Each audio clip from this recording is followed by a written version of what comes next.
जय माँ आदिशक्ति माँ अथ किलक स्तोत्रम।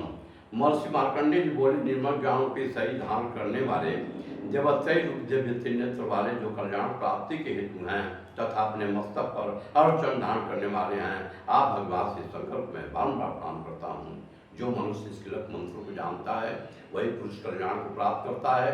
जो अन्य मंत्रों को जप कर केवल सप्तती तो से ही माँ की स्तुति करता है, उसको इससे ही माँ की सिद्धि हो जाती है।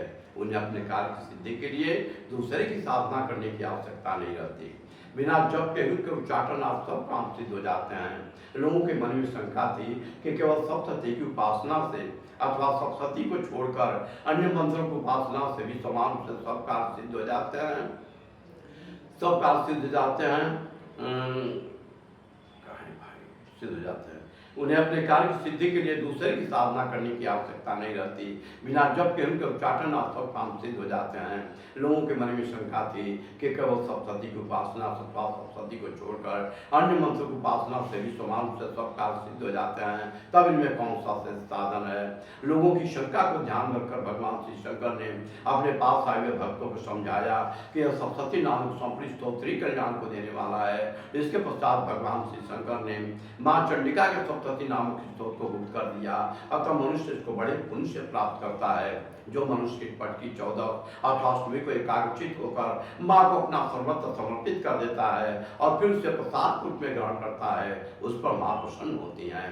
इस प्रकार सिद्धि के प्रबंधक किलक के द्वारा भगवान श्री शंकर ने स्तोत्र को किलित कर रखा है। जो पुरुष इस सप्तती को निश्चय करके निष्पार करता है वह सिद्ध हो जाता है, वही देवों का पार्षद होता है और वह गंधर्व होता है।